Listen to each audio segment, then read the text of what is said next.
Stop for a moment, right where you are.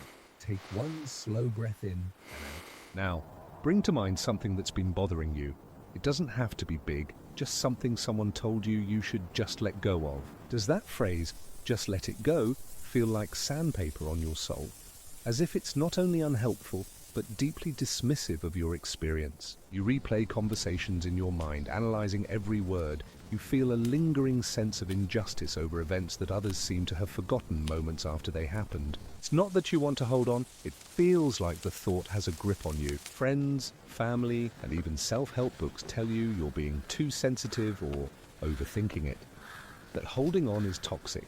But what if that's not the whole story? What if this tendency isn't a flaw but a feature? Here's the truth they're missing. Your inability to easily let go is often a sign of a highly principled mind. Your brain isn't broken, it's working overtime to maintain your internal consistency. Think of your mind as having a highly sensitive moral compass or an internal justice system. When an event occurs, someone breaks a promise, acts unfairly, or you make a mistake that violates your own standards, it creates a dissonance. Your mind flags this as an open loop, an unresolved error in the system. It keeps bringing the file back to your attention, not to torture you, but to say, hey, this doesn't align with our code, we need to process this. It's your brain's way of protecting your integrity. Your core values of fairness, honesty, or respect are so important that it refuses to simply archive a violation without proper review. So, the solution isn't to fight your brain or to force yourself to forget. It's to work with this mechanism, to give it what it needs, closure. Here are a few simple, practical ways to do that. These aren't about forgetting, they're about processing. First, translate the feeling into a principle. When you feel that familiar knot of anger or frustration, pause. Ask yourself, which of my core values was just violated? Is it about the 5 minutes they were late? Or is it that your principle of mutual respect feels ignored? This simple act of naming the principle shifts you from being a victim of an emotion to being an observer of your own moral code. Second, perform a closing ritual. Since your brain sees the issue as an open file, you need to symbolically close it. Write down the event and the principle it violated. Then write one sentence that represents a lesson or a new boundary. For example, I will trust actions over words. Now physically fold the paper, put it in a box or a drawer.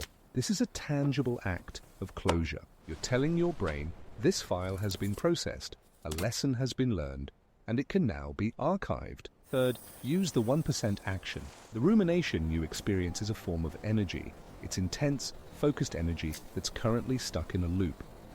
Don't suppress it, redirect it. If you're upset about an injustice in the world, donate $1 to a cause that fights it. If you're ruminating on a personal mistake, spend 5 minutes learning something that will prevent it. This is a 1% action. It's a tiny, constructive step that honors the energy of the feeling without letting it consume you. It turns frustration into fuel. And fourth, acknowledge and postpone. When the thought comes back, as it will, don't fight it. That just gives it more power. Instead, greet it calmly. Say internally, hello thought. I see you're here to remind me about my principle of fairness. Thank you, I've already processed you. I will give you my full attention later at 6 p.m. for 5 minutes if you still need it. You are not dismissing it, you are scheduling it, you're taking back control. More often than not, by 6 p.m., its emotional charge will have faded. All of these techniques are helpful, but there is one final, more profound shift you can make. This is the most important insight. Stop trying to let go of the event.